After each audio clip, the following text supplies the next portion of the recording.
Muy buenas tardes, bienvenidos a Pulso Económico. Vamos a recorrer juntos la jornada del 12 de septiembre, jueves tranquila en la bolsa, a pesar de que había mucha expectación en torno a las decisiones que luego se han visto que no eran tan serias, que iba a tomar el Banco Central Europeo. Pero antes tenemos que empezar por el IBEX 35, nuestro índice de referencia, y su cierre en la sesión de hoy. Cierre en positivo, aquí lo señalamos en verde, más 0,25, cierre en 9.082,3. Bueno, razonable, planito, vamos. Estamos con las tres compañías que más han subido en la sesión de hoy, que son Celnex. Celnex gana 2,32%, cierra en 37,46. Ferrovial, la constructora de la familia Entre Canales, gana 2,25 y queda en 25,88. Y MásMóvil, la última en ingresar en el club selecto del IBEX 35, 1,60% de ganancia en el día de hoy, 19,10 al cierre de la sesión. Las tres que, por el contrario, se caracterizan por sus bajadas. ENCE, empresa del papel y la celulosa, pierde 3,44%, cierra en 3,53.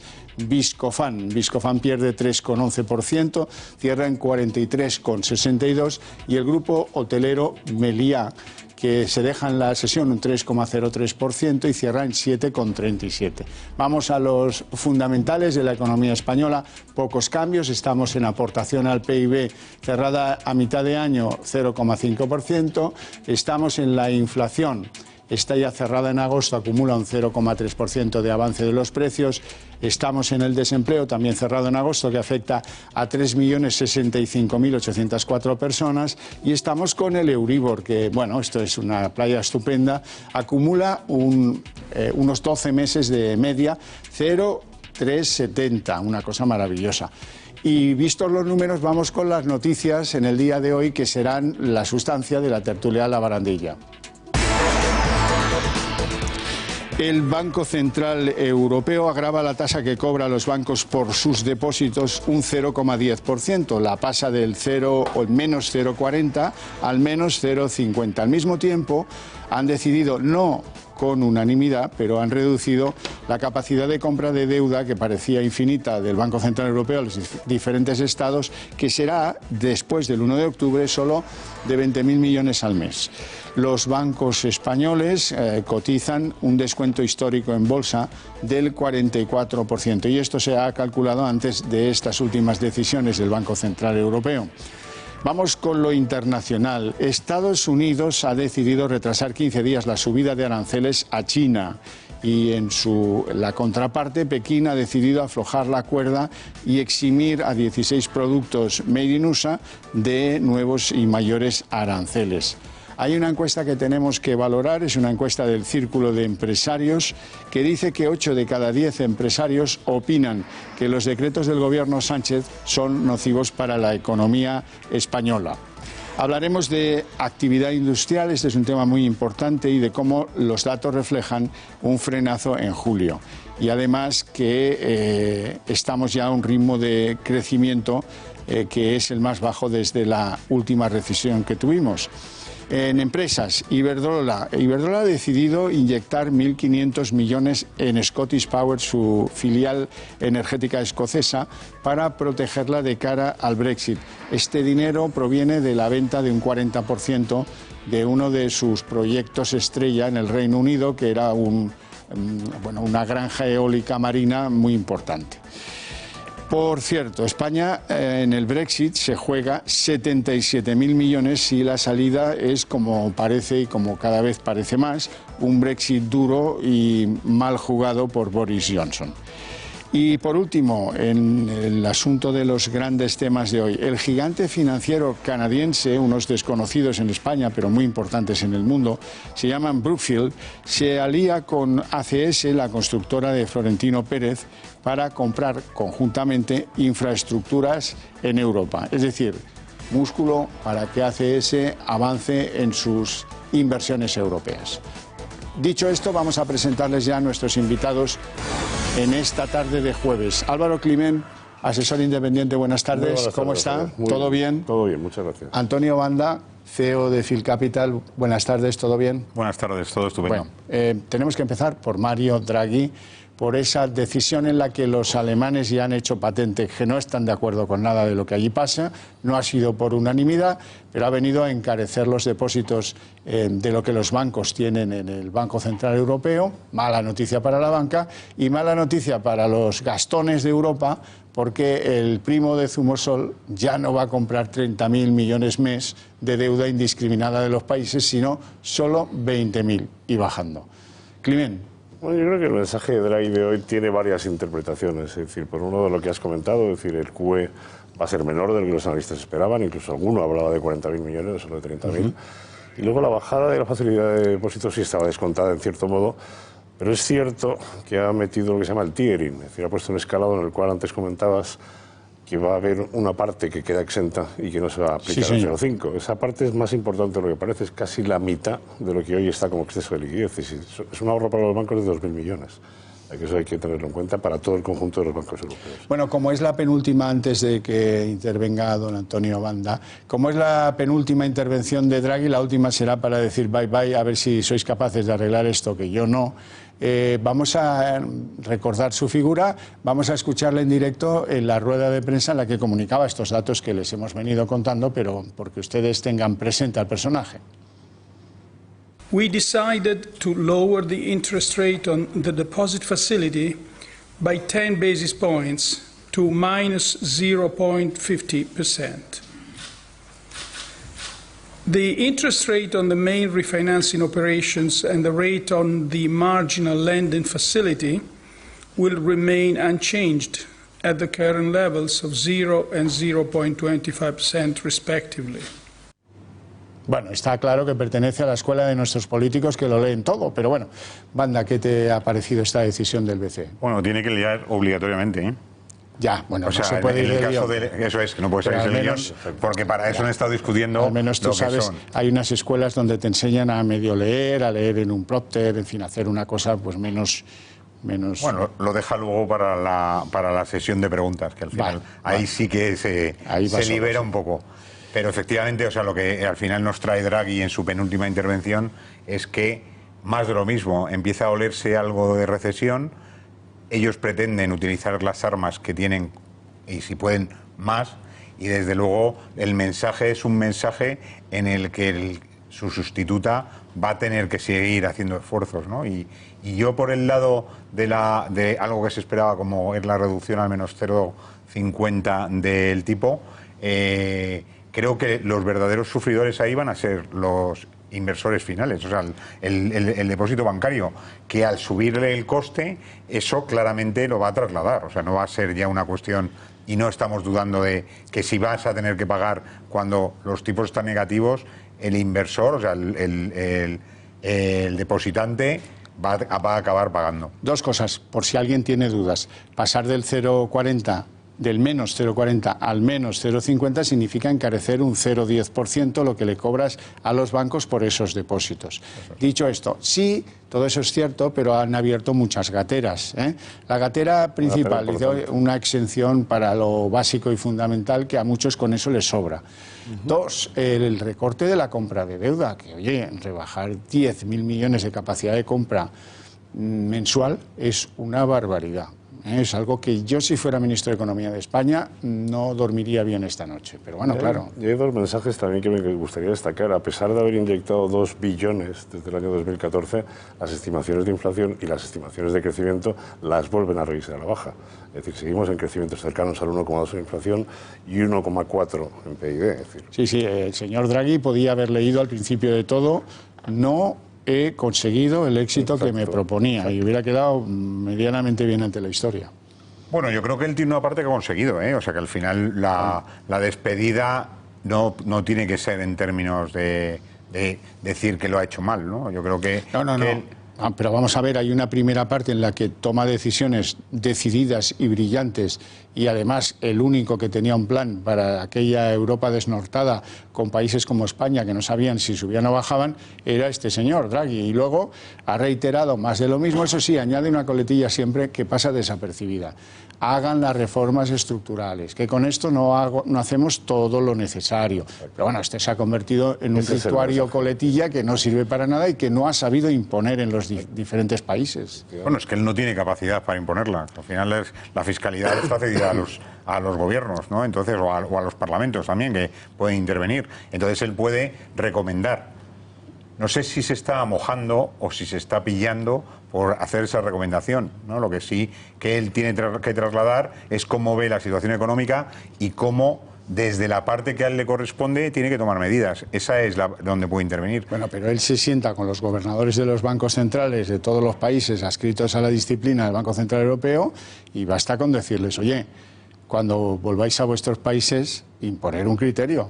Bueno, fiscalidad difícil, ¿eh? El gobernador fiscalidad, es un mensaje indirecto también. Fiscalidad, sí, pero otras reformas se pueden hacer estructurales que no tienen que ver con la fiscalidad y que no se emprenden y que a lo mejor pues serían lo que necesita el plan Draghi para haber engranado, que no ha engranado. Es un plan que gasta, le da la maquineta, pero eso... No, y cada vez hay más facciones que critican la política monetaria, sobre todo el efecto precisamente de los estímulos que no está dando el resultado que tiene que dar, a pesar de que el crédito sigue creciendo en los niveles relativamente aceptables.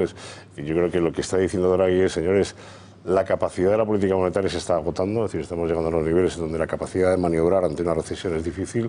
Vamos a empezar a pensar cada país en las soluciones que pueden aportar precisamente para poder sacar adelante el crecimiento. Estoy totalmente de acuerdo, pero ¿qué ocurre? Que al final eso no lo puedes hacer desde el puesto de gobernador del Banco Central Europeo. Al final los gobiernos, y los estamos viendo cómo están reaccionando y cómo están tomando decisiones prácticamente, o sea, el modelo es el español, ¿no? Estamos sin gobierno y lo vamos a estar durante un tiempo todavía. El italiano pasa lo mismo, el alemán... Es verdad que se le puede criticar porque efectivamente el modelo de gobierno alemán también está en un impasse de hacia dónde van y no lo tienen claro. No hablemos de los ingleses, ¿no? Y los franceses un poco también han insistido en temas políticos, pero no en temas de política monetaria, porque no saben de verdad hacia dónde vamos, porque les está afectando el acuerdo China-Estados Unidos, tienes elementos como la inflación, que la tienes absolutamente presente, pero sin poder actuar sobre ella, los tipos de interés... La digitalización... Eso es... Bueno, vamos a ver, vamos a los bancos españoles. En lo que llevamos de ejercicio descuentan un 44%, que es una barbaridad. ¿Esto qué futuro tiene? Bueno, en el entorno de tipos que ya ves que esto, lo que hemos visto del Banco Central Europeo, lo que nos dice es la hipótesis de aumento de tipos de interés va para largo. Esto da clarísimo una situación de modificación del sector bancario. Y esa modificación tiene que venir desde los propios bancos. O sea, hemos estado hablando, la bajada de los tipos a 0,50 indica que es necesario que los bancos se fusionen, que tengamos menos bancos. Indica también que tienen que tener una política clara sobre lo que van a ser los bancos del futuro, y no son unos bancos en los que los tipos van a estar al marginal jugando con un gran diferencial. Estamos hablando del menos 50% para el tipo de menos el 0,50 para el tipo de depósito.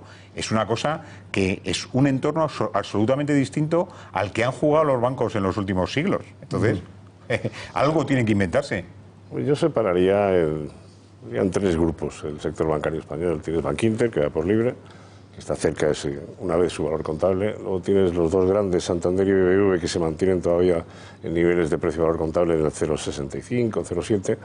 Y luego están aquellos que tienen un descuento superior al 44, incluso que pueden llegar al 60. Sí. Tienes Unicaja, Liberbank, tienes CaixaBank, Sabadell, etcétera, que son los que realmente tienen un problema de rentabilidad importante. Es decir, los más diversificados, en el caso de los grandes, pues pueden de alguna manera compensar esa rentabilidad, pero los que están más expuestos a la economía española y al ciclo están sufriendo claramente la rentabilidad y están por debajo del 7% de media en lo que llevamos de año. Bueno, vamos a hablar de la guerra comercial. Buenas noticias, o relativamente buenas noticias. De un lado, Washington decide un ayornamiento de 15 días de los aranceles a los productos chinos. Pekín, a la vez, al unísono, decide, bueno, vamos a ver si 16 productos hechos en Estados Unidos pues se liberan de los aranceles ya previamente anunciados.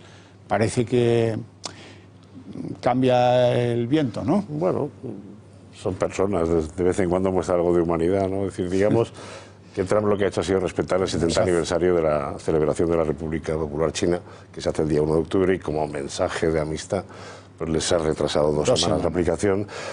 Recordemos que tienen casi 400.000 millones de dólares a tipos del 15 y 25% de arancel, es decir, que eso sigue ahí. Y Pekín, bueno, pues ha reaccionado también un poco de dar una imagen cordial de que no todo es hostilidad y que se pueden las cosas retrasar. Pero en el fondo, el 30% para los 250.000 se aplicarán en 15 días. Yo creo que es un paripé total.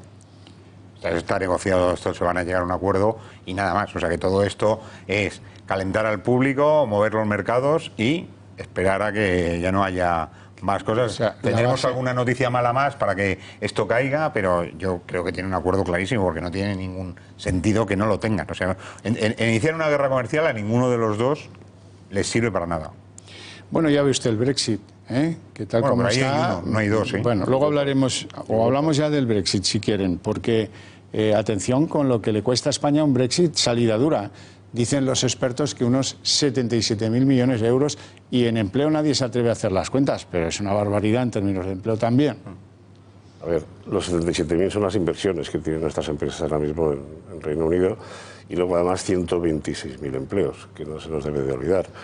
Estamos hablando de compañías que tienen una cierta flexibilidad, es decir, son las que más capacidad tienen para aplicar planes de contingencia, remodelar sus negocios, mover sus sedes, como han hecho algunos de ellos, incluso reestructurar los negocios como ha hecho Iberdrola en UK.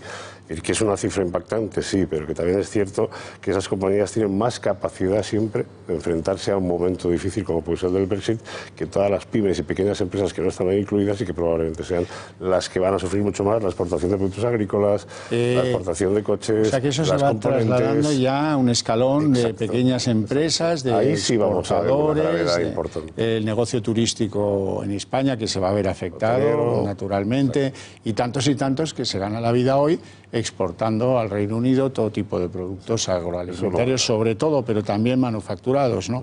Bueno, Iberdrola, una de nuestros blue chips de la bolsa, toma decisiones porque se huele un Brexit duro, y ha decidido fortalecer a su filial escocesa, Scottish Power, con 1.500 millones para que la hipótesis del Brexit no produzca daños y para que no se la sople algún comprador imprevisto en la situación que va a venir, que va a ser ganancia de pescadores. Bueno, ese dinero proviene, como decíamos antes, de la venta que hizo hace tan solo unos días del 40% de su banderín de enganche en el Reino Unido, que era una granja eólica marina espectacular y tal. Y bueno, ese dinero a reforzar Scottish Power. Toman medidas y, bueno, pues eso, cuando el río baja revuelto, mejor apártate.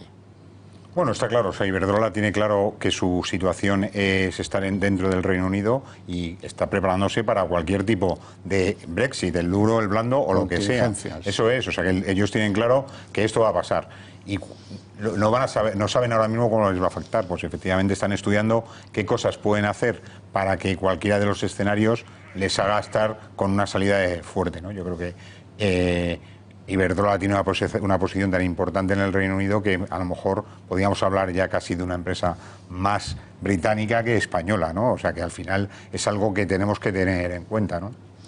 Climent. A ver, por un lado refuerza la solvencia de Scottish Power, por otro lado también evita una posible bajada de rating a futuro que se podía contemplar en un momento determinado si las circunstancias del mercado inglés estuviesen todavía peor, pero también por otro lado el accionista de Iberdrola, que se está frotando las manos con un dividendo extraordinario, le desaparece. Algo le huela. Algo le huela. Sí, cuando hay que tomar medidas, hay que tomar medidas. Lo extraño es que otras compañías con importantes desarrollos inversores en el Reino Unido, estoy pensando en el Sabadell y estoy pensando en el Santander, no estén haciendo lo propio, ¿no?